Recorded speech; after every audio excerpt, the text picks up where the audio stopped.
Mga bawal na hindi dapat talaga, mga bawal na hindi dapat.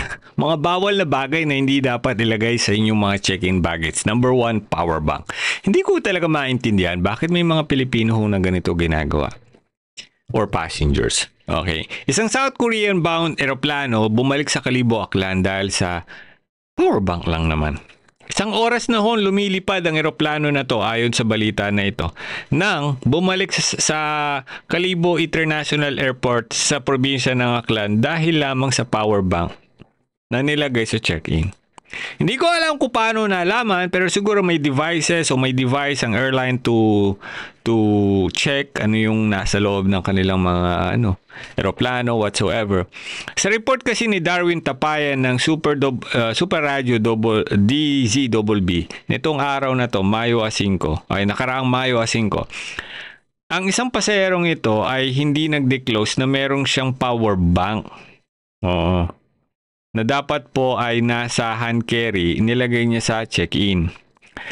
About an hour ago, the airplane returned safely to Kalibo International Airport. The passenger baggage was taken out immediately where the power bank was placed.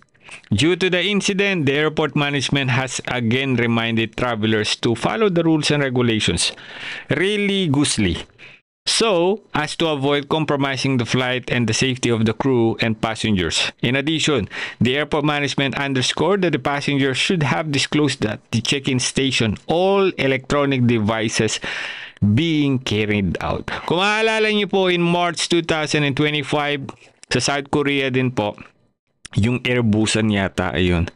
'Di ba? Bumalik din yung sa ay nagkaroon ng insidente, 'di ba? Dahil sa power bank. Uminit, nasunog yung power bank.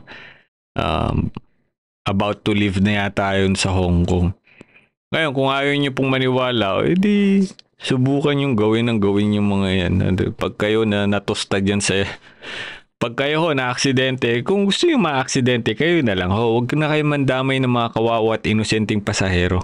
Matakin mo, para ka naglalagay ng naglalagay ka ng bomba sa bagahe mo. Nilalagay mo sa eroplano. Hindi ko kasi dapat ganun. Tsaka ang hindi ko kasi alam at ginagawa ng mga passengers to, pasensyahan na lang po, pero iilan lang po kasi mga Pilipino ang nagde-declare ng mga gamit nila, valuable items upon check-in. Ops, teka lang, baka mamaya sabihin mo, ano naman pinagsasabi mo? Iba po kasi yung sa e-travel declaration, iba rin po yung sa check-in declaration. Pag sa check-in declaration, technically you're telling to the airline staff na anong meron dun sa gamit mo. Do you understand? While dun sa e-travel declaration naman kasi, you are telling to the Philippines, to the immigration, to the custom officer, hey, ito yung dala ko sa bagahe ko.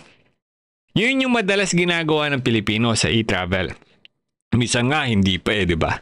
Pero, let's say, 1 out of 10 lang ang nagde-declare sa check-in.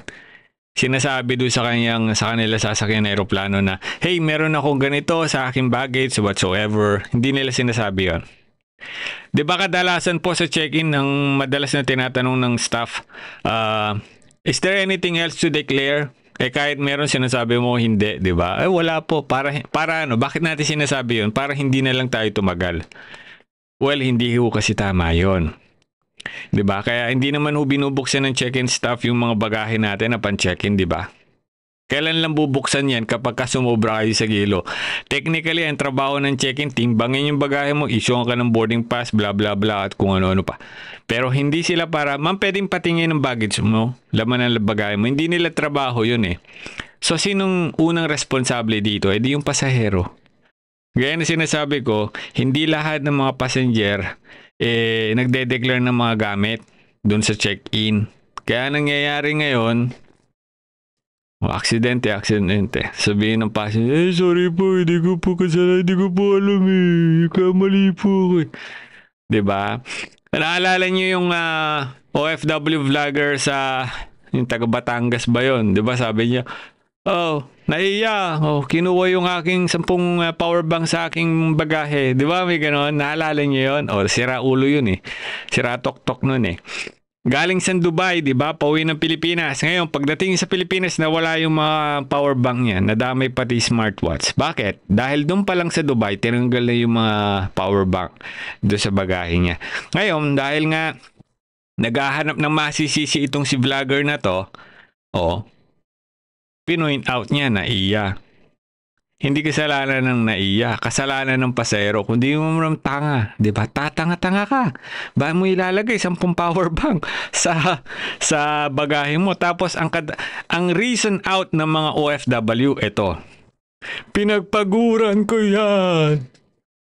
Hindi biro maging OFW. Alam mo yun, yung emotional, parang, hello? Alam naman namin yun, pero hindi naman rason para magpatay-patay mali siya ka sa hindi mo alam yung polisiya. Diba? May mga mahihina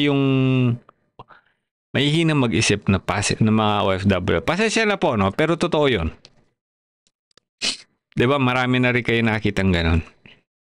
Malamang, yung isa nga dyan siguro. Hindi ko naman sinasabing matalino ako, no?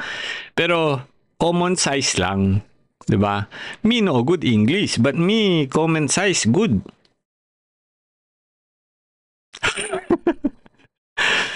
Sige, ingat po kayo and have a safe flight.